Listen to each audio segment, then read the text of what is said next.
Unhealthy lifestyle behaviors associated with increased risk of premature death include things like smoking and excessive drinking and not eating enough greens. The best way to get your greens is in whichever way you'll eat the most of them, and one way to sneak extra greens into your daily diet is with whole food smoothies, a potent blend of good nutrition in a quick, portable, delicious form. The Mayo Clinic offers this as a basic green smoothie recipe, combining the healthiest of fruits, berries, with the healthiest of vegetables, dark green leafies.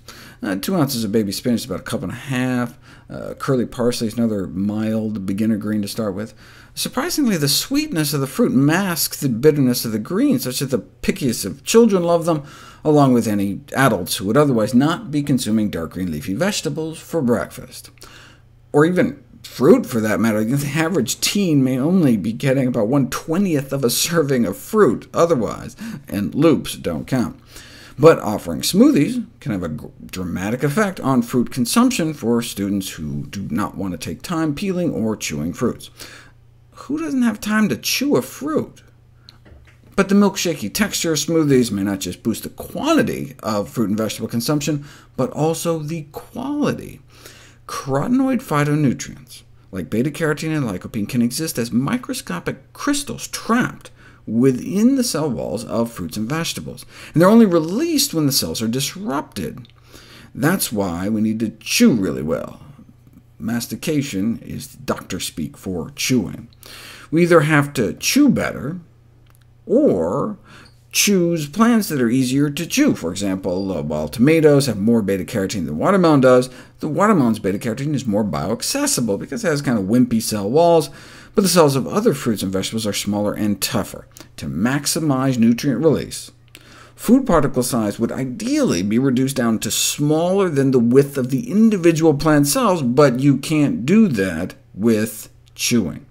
Most vegetable particles end up greater than 2 millimeters when you chew them, which corresponds to way up here. Whereas if we broke open all the cells, we could release much more nutrition. We can never chew as well as a blender. The particle size distribution from chewing is about what you'd get blending in a food processor for about 5 seconds, or one of those high-speed blenders for maybe half a second. 40 seconds in a blender, and you can break spinach down to a subcellular level. Why does that matter? Well, take folate, for example, the B vitamin in greens, especially important for women of childbearing age. Feed people a cup of spinach a day for 3 weeks, and their folate goes up compared to control. But even just chop it up finely with a knife first before chewing it, and you end up with more than twice as much ending up in your bloodstream. And the same absorption-boosting effect with lutein, the green's nutrient so important for our eyesight. It's not what you eat, it's what you absorb. But for lutein, the boost was only 14%, so a few extra bites of the whole leaf greens would have gotten you just as much, and some other nutrients, such as vitamin C, aren't affected by pre-chopping at all.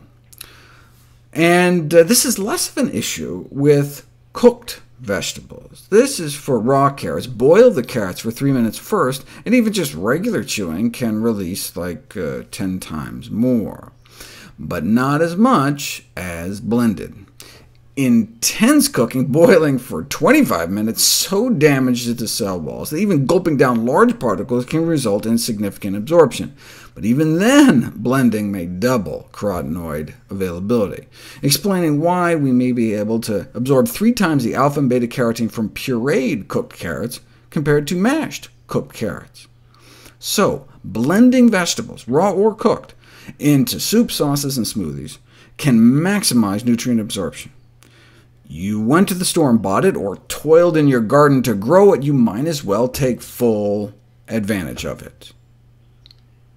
Might there be a downside to enhanced absorption, though? We'll find out next.